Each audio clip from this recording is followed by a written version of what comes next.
तो खबर उधम सिंह नगर के बाजपुर से। 1 अक्टूबर 2024 तक 18 साल की आयु पूर्ण होने वाले युवक युवतियों की आगामी चुनावों में अपने मताधिकार का प्रयोग अब वो कर सकेंगे। 21 अगस्त से 20 सितंबर तक BLO के द्वारा डोर टू डोर चलने वाले मतदाता सूचियों के सत्यापन के कार्य के दौरान इन युवक युवतियों के वोट बनाने का काम भी किया जाएगा। बुधवार को तहसील सभागार में स्थानीय निर्वाचन अधिकारी SDM राकेश चंद्र तिवारी ने विधानसभा क्षेत्र 64 बाजपुर के समस्त BLO सुपरवाइजर्स आदि की बैठक बुलाई और उन्हें परीक्षण भी दिया। इस दौरान SDM RC तिवारी ने बताया कि राज्य चुनाव आयोग एवं जिला निर्वाचन अधिकारी के दिशा निर्देश पर 1 अक्टूबर 2024 की बहरता तिथि के आधार पर BLO के द्वारा डोर टू डोर मतदाता सूचियों के सत्यापन का काम होना है, जिनमें 21 अगस्त से लेकर 20 सितंबर तक घर घर सत्यापन का काम किया जाएगा। इसमें 1 अक्टूबर 2024 को आयु 18 साल की पूरी होने वाले नव युवक युवतियों के वोट भी बनाए जाएंगे। निर्वाचन अधिकारी महोदय एवं जिला निर्वाचन अधिकारी महोदय के निर्देश पर आगामी 1 अक्टूबर 2024 की हार्ता तिथि के आधार पर अभी जो ये door to door summary revision होना है, घर घर जाके सत्यापन करना है BLO के द्वारा, तो आज 21 अगस्त से 20 सितंबर तक ये घर घर सत्यापन BLO जाके करेंगी। तो उसमें जो नए वोटर हैं, जो 18 वर्ष की आयु 1 अक्टूबर को पूरी करेंगे, उनका नाम जुड़ना है। जो शिफ्ट हो गए हैं, डेथ हो गई है या ट्रांसफ़र हो गए हैं, उनका नाम, उनके फार्म भरे जाने हैं 8, वो फार्म संख्या 8 है। और कुछ करेक्शन होना, जैसे फ़ोटो स्पष्ट नहीं है या मिसमैच हो रही है, तो उसके संबंध में त्रुटियों को भी दूर करना है। तो आज उसी को लेकर यहाँ तो अगली खबर भी बाजपुर से, जहां पहले से चली आ रही SC/ST आरक्षण की व्यवस्था बहाल करने की मांग को लेकर SDM कार्यालय पहुंचे समाज के लोगों ने सांकेतिक प्रदर्शन किया। साथ ही SDM के माध्यम से राष्ट्रपति और प्रधानमंत्री को ज्ञापन भी प्रेषित किया। बुधवार को SC/ST शिक्षक एसोसिएशन के प्रदेश उपाध्यक्ष DR बाराकोटी के नेतृत्व में तमाम लोग इकट्ठा होकर प्रदर्शन कर SDM दफ्तर पहुंचे और जोरदार सांकेतिक प्रदर्शन और नारेबाजी। इसके बाद राष्ट्रपति व प्रधानमंत्री को संबोधित ज्ञापन सौंपा। वहां मौजूद SDM राकेश चंद्र तिवारी को सौंपा गया है। उनका कहना था कि सुप्रीम कोर्ट के द्वारा 1 अगस्त 2024 को दिए गए निर्णय अनुसूचित जाति जनजाति में क्रीमी लेयर उपवर्गीय वर्गीकरण के लिए राज्य सरकारों को अनुमति प्रदान की गई है। अनुसूचित जाति जनजाति वर्ग इस निर्णय पर पुनर्विचार कर पूर्व में चली आ रही आरक्षण की व्यवस्था की बहाल के लिए राष्ट्रपति प्रधानमंत्री से अनुरोध कर रहा है। बाराकोटी, प्रदेश उपाध्यक्ष शिक्षक एसोसिएशन उत्तराखंड। और आज शिक्षक एसोसिएशन के नेतृत्व में बाजपुर के सभी समुद्ध प्रबुद्ध सभी संगठन और सभी समाज के लोग ST/SC के यहाँ पर एकत्रित हुए हैं।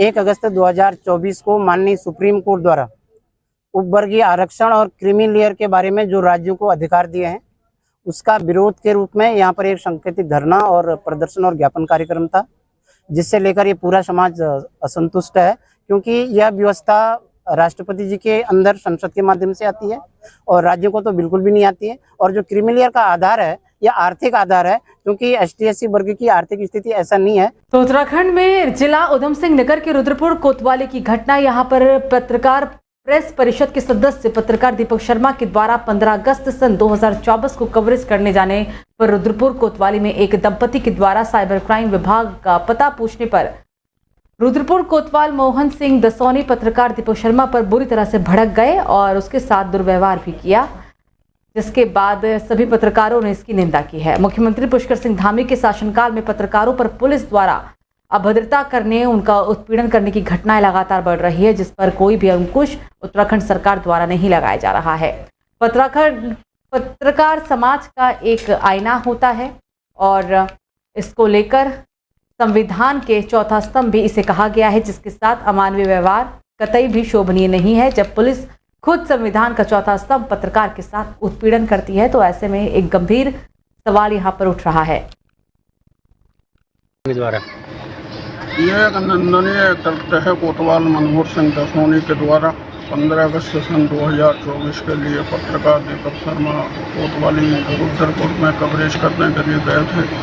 वहां एक दंपति के द्वारा ये पूछा गया कि साइबर क्राइम ऑफिस कहां पर है।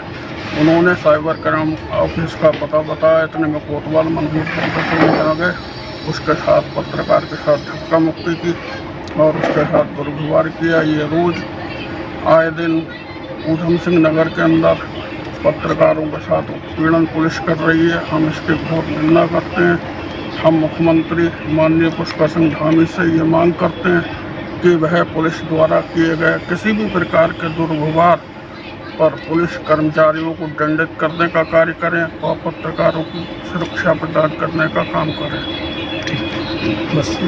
इसकी हम घोर निंदा करते हैं। हमारे पत्रकार बंधु जो कि हमारे जर्नलिस्ट जो हैं वो डेमोक्रेसी का 4th पिलर माने जाते हैं। तो आप समाज के बीच एक सच्चाई प्रस्तुत करते हैं, तो आप लोगों के साथ आप बताते हैं इसकी मैं घोर निंदा करता हूँ। आपका जो ज्ञापन है उचित माध्यम से माननीय मुख्यमंत्री जी को पहुँचा दूँगा और मैं इस विषय को भी यहाँ पर रखूँगा कि भाई हमारे पत्रकार बंधु जो हैं जो समाज के एक दर्पण के रूप में काम करते हैं उनका किसी तरह भाई शोषण सर इसके जो है उनका एक तहसील प्रशासन तो दे रहा आपको।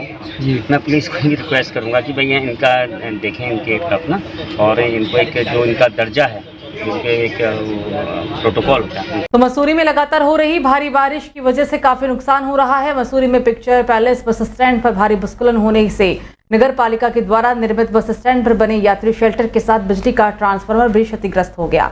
राज्य आंदोलनकारी देवी गोदयाल का सावित्री होम स्टे भी खतरे की जद में आ गया है। भूस्खलन की चपेट में एक बड़ा बाज का पेड़ भी आ गिरा जो कभी भी गिर सकता है, जिससे सावित्री होम स्टे को भारी नुकसान भी कर सकता है।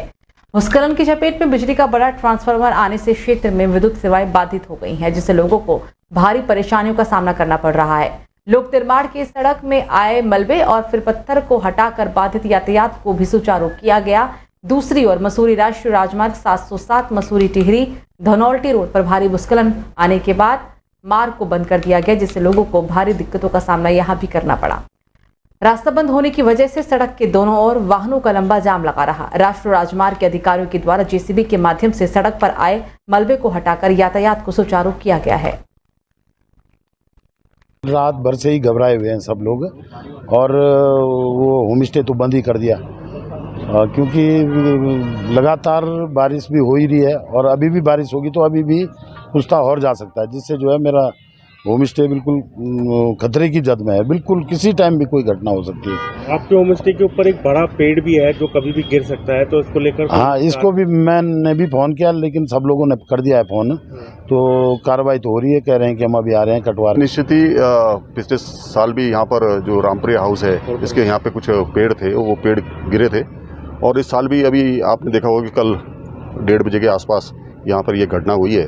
तो निश्चित ही जो मालिक है उनको जो है इस बारे में जानकारी होगी और मुझे लगता है कि अतिशीघ्र उनको यहाँ पे जो है अपने जो निर्माण कार्य है वो करना चाहिए। फॉरेस्ट विभाग के भी यहाँ पे लोग आए थे, डीएफओ साहब से बात हुई थी तो उन्होंने कहा कि हम इस पेड़ को बहुत जल्दी से यहाँ पे कटवा देंगे। यही नहीं, जो बगल में एक होम स्टे है। एक सेकेंड, चलिए खबरों में आगे बढ़ेंगे। मानसून के मौसम में कई बीमारियों के पैदा होने का खतरा बना रहता है, खासतौर पर संक्रामक रोग, इसके अलावा डेंगू मलेरिया जैसी घातक बीमारियां भी सामने आने लगती है। जिन जगहों में जल भराव की स्थिति उत्पन्न हो रही है उन जगहों में डेंगू के लार्वा पैदा होने का खतरा उत्पन्न हो रहा है। इन्हीं सब चीजों के खतरे को देखते हुए अब डीएम नैनीताल ने जिले के हर निकाय और नगर निगम में दवाओं की छिड़काव के लिए टास्क फोर्स गठित की, जो लगातार अपना काम कर रही है। सभी निकायों के अलग अलग वार्डों में फॉगिंग करवाने का काम भी शुरू हो गया है। अधिकतर इलाकों में डेंगू के लार्वा चेकिंग और सोर्स डिटेक्शन का अभियान भी तेजी से हो रहा है। हर हॉटस्पॉट पर नजर रखी जा रही है। स्वास्थ्य विभाग की टीम हर घर सर्वे और फिर मॉनिटरिंग भी कर रहा है और हर संभव कोशिश की जा रही है ताकि डेंगू के लार्वा को नष्ट किया जा सके। और जो अन्य जो बरसात के मौसम से संबंधित बीमारियां होती है उसके लिए हर नगर निकाय में छिड़काव के लिए टास्क फोर्स वगैरह वो सब नियुक्त कर दी गई हैं। जो विभागीय अधिकारियों की टीमें मॉनिटरिंग के लिए लगती है वो सब आदेश भी कर दिए गए हैं। निकायों के द्वारा कुछ एरियाज़ में फॉगिंग कराने आरंभ भी कर दी गई है और सभी जो लार्वा चेकिंग है या सोर्स रिडक्शन के अभियान है वो भी चलाए जा रहे हैं। इस बार हमारे यहाँ पिछली बार की अपेक्षा केसेस जो है वो भी नगण्य है। वो कोई केस हमारे यहाँ सीरियस इस तरह के आए नहीं हैं। जो हॉटस्पॉट्स हैं उन पर नज़र रखी जा रही है। हाउस टू हाउस सर्वे भी विभाग के द्वारा, स्वास्थ्य विभाग के द्वारा इसमें टेकअप करा जा रहा है। तो हमारा पूरा प्रयास है कि इसको हम लोग लिमिटेशन करें और सोर्स रिडक्शन पर लार्वा डिटेक्शन करके उसको नष्ट करने पर हम ज़्यादा ध्यान